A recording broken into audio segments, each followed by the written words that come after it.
Alright, ladies and gentlemen, let's talk about the haters again. J3 Entertainment. That guy in red with the red sweater, man. This dude is an act, man. He says he's a DC fan. He's not no DC fan.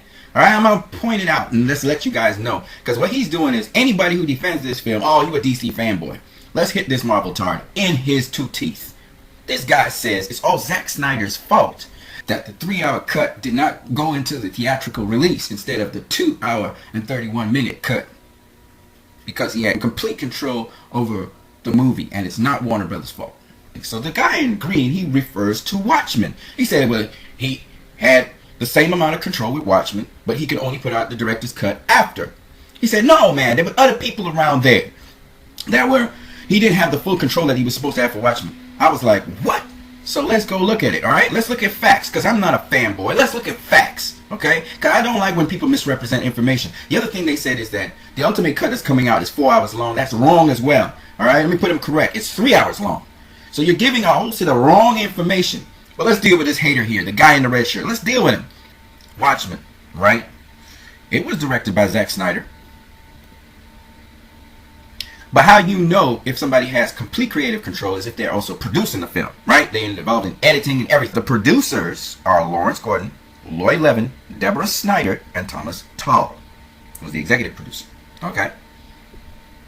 As for Watchmen, for Batman v Superman, Zack Snyder, again, is the director, but the producers are David Goyer, Charles Roven, and Deborah Snyder.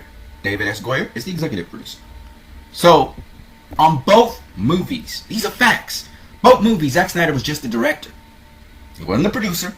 He wasn't the executive producer on those movies, which means he did not have the complete control over the movies.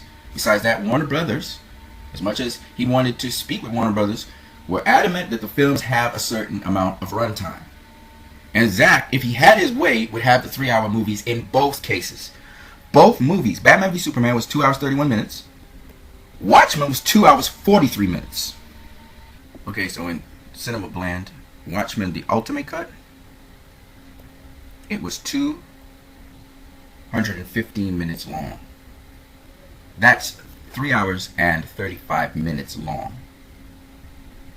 And Batman v Superman is going to be about 3 hours long.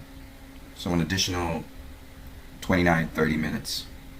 So this dude is wrong about that and so many other things. But I just want to show you that these guys, they're haters, man. They're haters. And even their reasoning is flawed. And he talks about all the Marvel films and how good Marvel films are. And he started talking about Marvel. So I just thought I would expose the hater. You guys have a great one.